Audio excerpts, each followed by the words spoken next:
galatoomee baay'ee waan nama gammachiisudha. Jireenya keenya keessatti dhugaa dhuguma waa soofoota dhugaa barbaadu.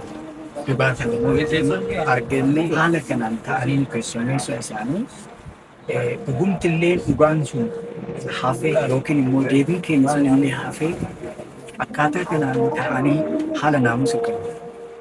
Mirga keenya gaafii keenya nurraa fuudhanii gaafii kana qabatanii nu keessummeessuu yaada keenya qabannee dhufne kana yaada kana ittiin geenyeenus akkaataa kanaan deebii nu deebisanillee hin beeknu ganaadha. Garuu ammatti haala kanaan sagantaan kun qophaa'ee nus beellama irrattis argaman beellama kana immoo ittiin yaada keenya nurraa fuudhuun isaanii guddaatti ani baay'eetti mootummaas nan galateeffadha.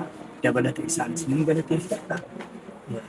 Kana ala waan ma dhibsuun waan nama gammachiisu jechuun akkaataa kanaan namni mirga ofiitiif dubbachuu mirga qabaachuu waan xiqqaa miti. Duraan kanan ta'een afanaadhaan beellamaan tursiisanii hoggaa tokko lakkoofsisanii baatii bara 2017 baatii 8 qabni har'a qoodhamaatiin kuni nutti dhaga'ame. Har'a garuu ittiin guyyaa jijjiiramaa jedheen fudhata. Guyyaa jijjiirama guddaan itti argame magaalaa keenyatti ammas kabajamoo kantiibaa waa'ee ammas isaanaa jiraachisu guyyaa gaariidha. Kan haasawuun barbaada kana. አመሰግናለሁ። ሰላም እባላለሁ። ነዋሪነት የተወሰኑ ከተማ የመጣሁበት ጉዳይ የኢንቨስትመንት ጉዳይ ነበረ። የኢትዮጵያ ተጠሪ ጉዳይ ነበረ።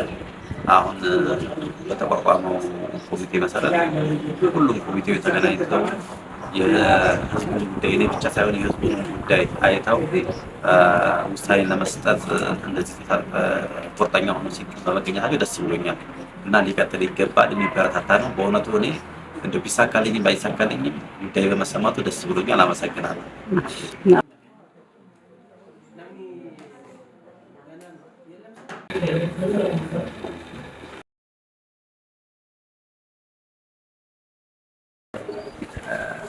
በጣም አመሰግናለሁ። ኃይሉ በየነ እባላለሁ። የዚሁ ከተማ ተማሪ ነበርኩ፣ ተወላጅ ነኝ እና በስራ አጋጣሚ ሌላ ቦታ ነው የምሰራው። ረኮንኩን መምናን ይህ ችግር ሲፈጠር መጥቻለሁ። በወቅቱ የነበሩ ሰዎች ሲያስተናግዱን የነበረበት ሁኔታ እጅግ በጣም አሳዛኝ ነበር። ገብተን ባለጉዳዮች ጀምሮ ኮምፒውተር የሚነካካ ሰው ነው ኦቦ አሰፋ ረዶ ከመጡ በኋላ ግን ከወንበር ተነስቶ ነው የተቀመጡት። ጥያቄ አይመለስ የህዝብ ጥያቄ ከመሆኑ ጋር ተያይዞ ለህዝብ ክብር ሰጥቶ ወንበር እንደምታ ባለ ጉዳይን አስተናግዶ አልፎ ደግሞ ዛሬ ቅሬታችንን ለመስማት የሚመለከታቸውን አካሎች በሙሉ ይዞ ቀርቦ የልባችንን ችግሮቻችንን በመስማታቸው እኔ በጣም ደስ ብሎኛል። በቃ ህዝብ ያለን አይመስለኝም ነበር። እኔ በቃ ሀገር ያለኝ አይመስለኝም ነበር። አሁን ግን ተስፋ አለ። ለሸኖ ቀን መጥቷል ማለት ነው። እኔ ራሴ ተወላጅ እንደመሆኔ መጠን እዚህ ሀገር መጥቼ የምከፈለውን መስዋዕትነት ብከፍል ደስ ይለኛል።